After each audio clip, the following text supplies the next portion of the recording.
1554 in the Tower of London, it was cold and damp. The 21-year-old Elizabeth was chained in a cell, listening to the executioner sharpening his axe outside the door. 3 days earlier, her sister Mary I, the Queen known as Bloody Mary, had just burned hundreds of Protestants at the stake for treason. And she, this bastard, had long been a thorn in her sister's side. No one could have imagined that 30 years later, this girl who once huddled in a corner of the Tower of London would stand on the cliffs of the English Channel, watching the Spanish Armada sink in the angry sea.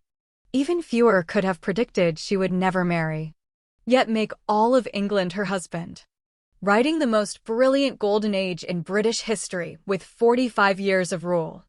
Elizabeth's life was a bloody fairy tale from the start. In 1533, when she was born in Greenwich Palace, her father Henry VIII was breaking with the Roman Catholic Church, all for her mother and Boleyn. But this frenzy of defying heaven for love lasted only 3 years. In 1536, and Boleyn was beheaded for adultery. Elizabeth, not yet 3, instantly went from princess to bastard, stripped of her right to inherit, thrown into a cold manor. Henry VIII later married his 6th wife, Catherine Parr. This kind queen let Elizabeth resume her education in the classics of Latin, Greek, history, and theology. This quiet girl quietly honed extraordinary wisdom. She once told her teacher, "I must learn to arm myself with knowledge, for fate can take everything away at any moment." In 1553, Henry VIII's successor, Edward VI, died young. Sister Mary I took the throne, and Elizabeth's nightmare returned. Mary was a devout Catholic, Elizabeth leaning toward Protestantism under Catherine Parr's influence. The sisters' religious conflict soon turned to a power struggle. In 1554, a Protestant rebellion broke out. Mary was certain Elizabeth was behind it, and locked her in the Tower of London. It said in the cell Elizabeth scratched with her nails, "This body is not mine." This phrase later became a footnote to her life. Her body, emotions, even marriage never belonged to herself, only to England. In 1558, Mary died in despair. On her deathbed, she refused to recognize Elizabeth's right to inherit. But the Privy Council ministers had long secretly turned to this more promising princess. When Elizabeth got word of her ascension at Hatfield Manor, she was sitting under an oak tree translating Cicero's works. Hearing the news, she looked up at the sky and whispered, "This is God's will." At the time, England's treasury was empty. Religious divisions ran deep. It faced threats from both France and Spain. And 25-year-old Elizabeth, with scars all over, stepped to the peak of power. Soon figures who would shape history gathered around her. William Cecil was the first minister to swear allegiance. This balding, middle-aged man seemed unimpressive, yet became the anchor of her 45-year reign. Cecil excelled at finance and diplomacy, always able to calm her when she acted impulsively. When Elizabeth wanted to lead troops against Scotland herself, Cecil made her pause with a detailed military expenditure list. "Your Majesty, your crown needs gold, not blood." Robert Dudley was different. This handsome noble was Elizabeth's childhood playmate. They'd shared a vague affection outside the Tower of London.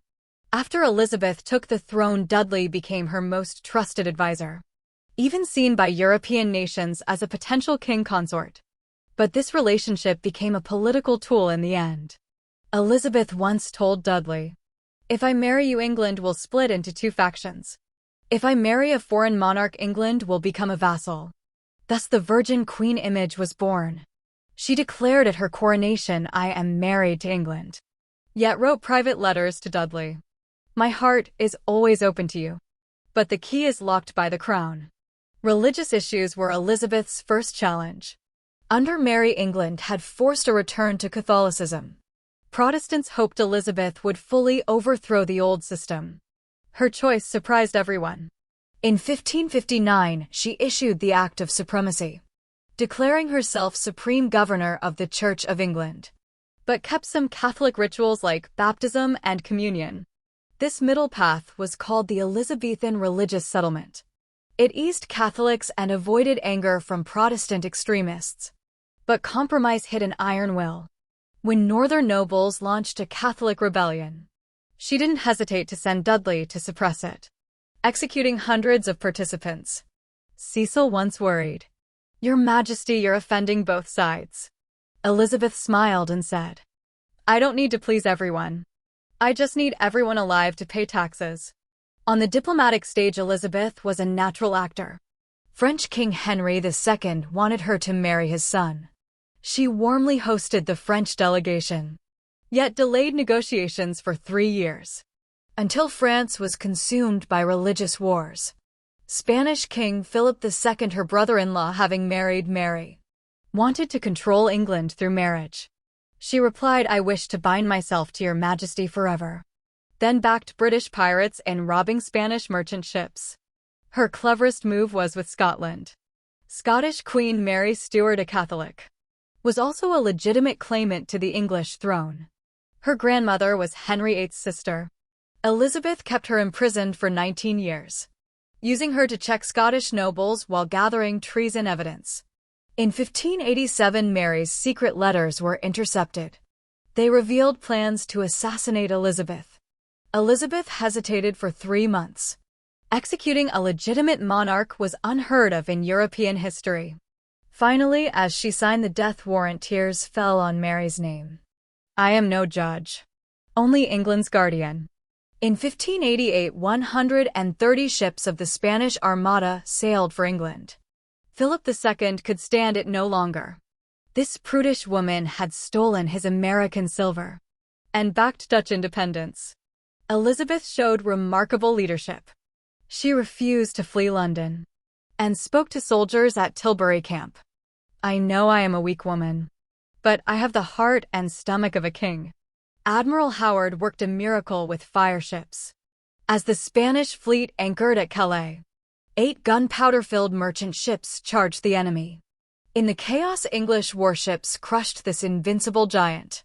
The Armada's defeat made England a naval power and pushed Elizabeth's fame to its height. Shakespeare wrote in Henry V, "We few, we happy few," really hinting at this underdog victory. But the Golden Age rested on countless sacrifices. To fill the treasury, Elizabeth let pirates like Francis Drake raid with royal approval. These men burned, looted, and killed in the Caribbean. The gold they brought back funded England's navy. During the Irish uprising, she sent the Earl of Essex to put it down. This hot-headed noble was Dudley's stepson and Elizabeth's late-life favorite. But Essex rushed things, killing innocents in Ireland, then returned to launch a rebellion. In 1601, Elizabeth tried Essex at Westminster Palace. The 70-year-old queen with white hair still had sharp eyes. "I gave you everything, even my trust. You used it to pierce my heart." The day Essex was executed, Elizabeth played the lute he'd given her over and over in the palace. The music held the sadness of old age. In March 1603, Elizabeth lay ill at Richmond Palace, unable to eat for 2 weeks. She refused to lie down, staying in an armchair, her gaze fixed on the wall map. It showed England under her rule, small in size, yet with its first North American colony, Virginia, named for her virginity. Cecil knelt by her bed, asking who she named heir. She weakly pointed towards Scotland. James VI, son of the imprisoned Mary Stuart. In the early hours of March 24th, the Queen, who ruled England 45 years, stopped breathing. On her deathbed, her fingers still curved as if holding a pen, as if signing endless decrees. Later views of Elizabeth split sharply. Some praised her as the Golden Age's creator, using wisdom to lift England up. Others called her a hypocritical schemer, grasping power through lies and blood. But it's undeniable she turned England from a marginal European nation into a naval giant, spread Shakespeare's plays worldwide, and planted the idea of England deeply in people's minds.